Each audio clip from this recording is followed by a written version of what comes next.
Começa agora o Jornal da Cultura com William Correia. Boa noite. Polícia Militar de São Paulo volta a usar bala de borracha para combater vandalismo nas manifestações.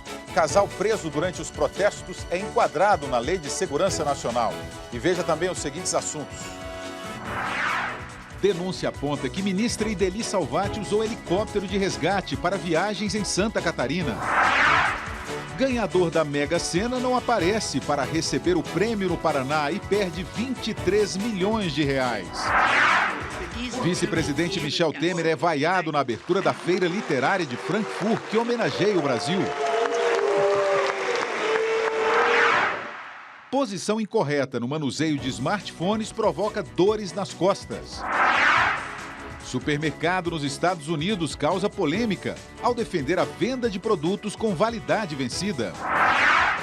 Argentinos fazem vigília diante de hospital onde a presidente Cristina Kirchner foi operada. Nobel de Física vai para cientistas que descobriram a chamada partícula de Deus.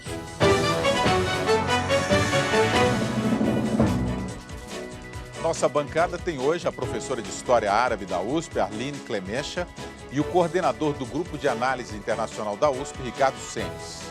Queremos saber também a sua opinião sobre os assuntos que vamos tratar aqui. Mande sua mensagem pelo Facebook e pelo Twitter do Jornal da Cultura. Não foi dessa vez que casos envolvendo indenização de amantes ganham jurisprudência no Superior Tribunal de Justiça. Uma ação que seria julgada hoje foi suspensa. O Superior Tribunal de Justiça tem em mãos um processo que pode abalar o convívio familiar e as finanças de quem investiu na outra ou no outro. Um homem que pagava pensão para amante de mais de 20 anos queria suspender os pagamentos. O motivo foi a morte dela. A Justiça do Rio de Janeiro havia determinado os pagamentos em 2004 por entender que a amante dependia financeiramente do companheiro. O ministro relator do processo entendeu que, mesmo com a morte da autora da ação, o STJ poderia julgar, estabelecendo assim uma jurisprudência. Ou seja, a decisão se tornaria regra nos tribunais do país. Outros ministros discordaram e o julgamento foi suspenso. O tribunal deu 20 dias para que alguém interessado na pensão se manifeste. Em 2012, a Justiça de Goiás reconheceu o direito de uma mulher de receber pensão do homem de quem ela foi amante por 15 anos. O juiz alegou que o caso extraconjugal era de conhecimento público. Também em Goiás, numa outra decisão este ano, a Justiça negou o pedido da mulher para ter reconhecida a união estável, mas deu a ela o direito de receber pensão do homem de quem ela foi amante por 30 anos. Neste caso, a Justiça se baseou nos princípios da afetividade e da solidariedade previstos no direito de família. Segundo o presidente da Comissão de Direito da Família da OAB de São Paulo, o que determina o caráter de uma relação é o consentimento. Se a pessoa sabe que a outra tem um relacionamento oficial e está impedida de casar, vive uma situação de concubinato. Mas se não souber de um outro relacionamento oficial, existe uma união estável paralela. Se ela sabia que existia o marido ou a mulher, realmente estaria de má fé.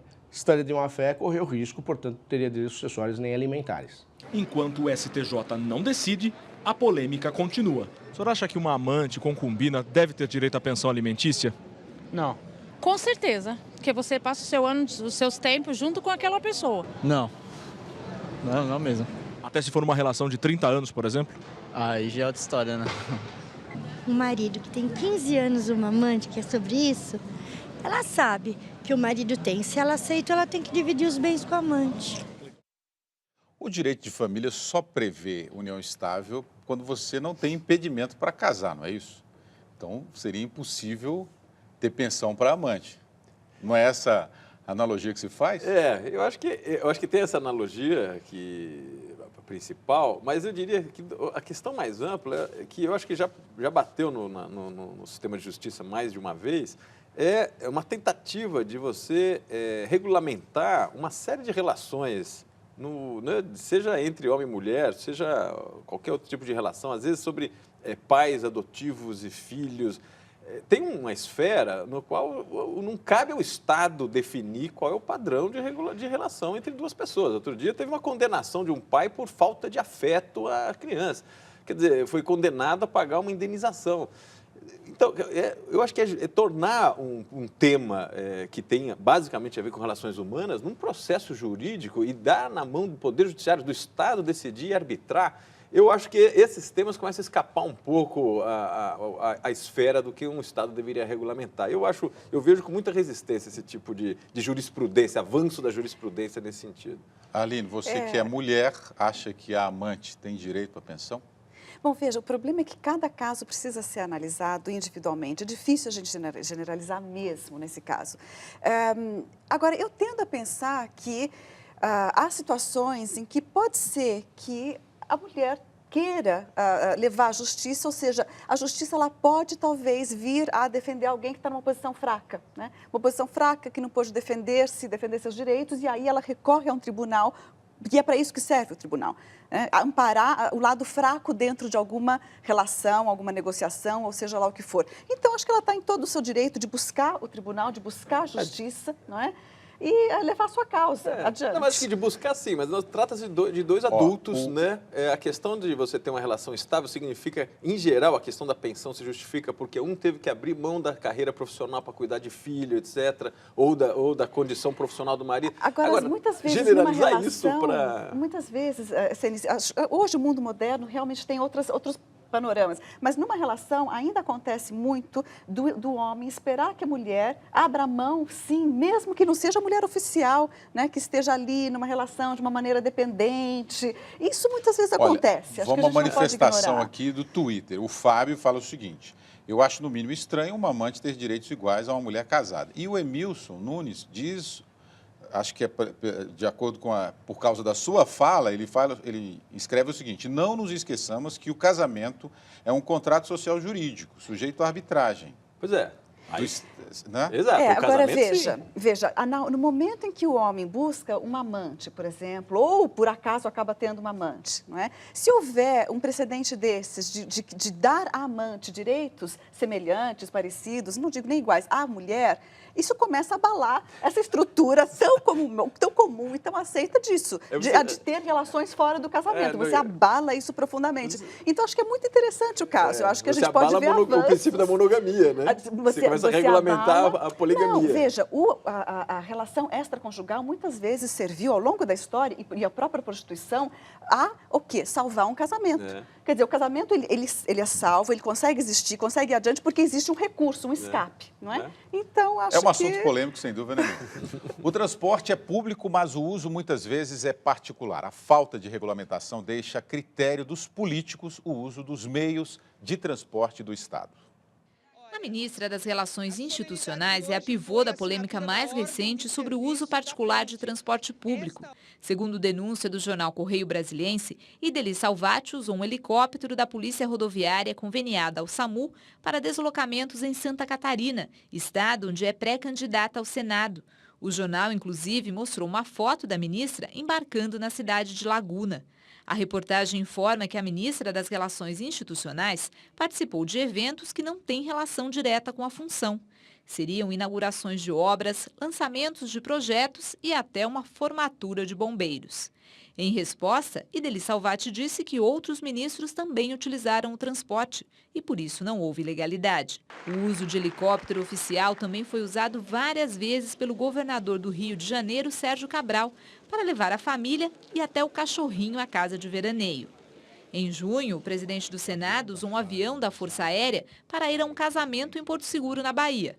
O presidente da Câmara, Henrique Eduardo Alves, também viajou em avião da FAB com a família para assistir a um jogo da Copa das Confederações no Rio de Janeiro.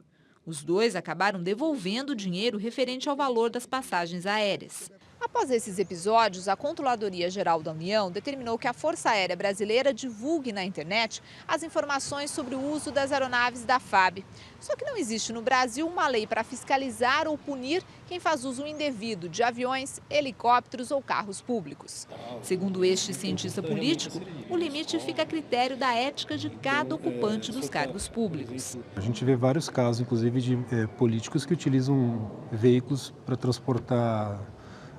para levar o filho na escola, para levar o cachorro no veterinário. São coisas realmente absurdas que acontecem, né?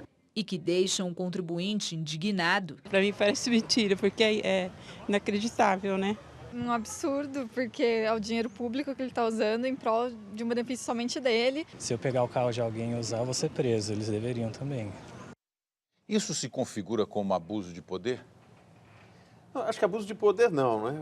Eu acho que o que caracteriza aí é um uso indevido de ativos que são públicos. Então, eu diria que aí o problema não é falta de lei, não. A lei acho que está definida, é muito claro. Você pode utilizar alguns recursos públicos, seja carro, avião, helicóptero, etc., no uso estrito, na necessidade que seja estritamente vinculada às suas funções públicas. Isso faz sentido. A autoridade que tem uma agenda carregada, difícil, tem problema de segurança, faz sentido esse tipo de uso. E eu acho que a lei já define isso. O problema, eu acho que transparência. Então, essa questão de a FAB ter isso, e não só a FAB, mas todos os outros equipamentos públicos tem que ter a sua agenda absolutamente aberta, tá certo? E a controladoria tem que ter acesso e checar o que está acontecendo lá. Eu diria que, e tem acontecido bastante casos de políticos que são obrigados a devolver o custo. Agora, nesse caso de Santa Catarina, é o único helicóptero da região para atender pacientes graves.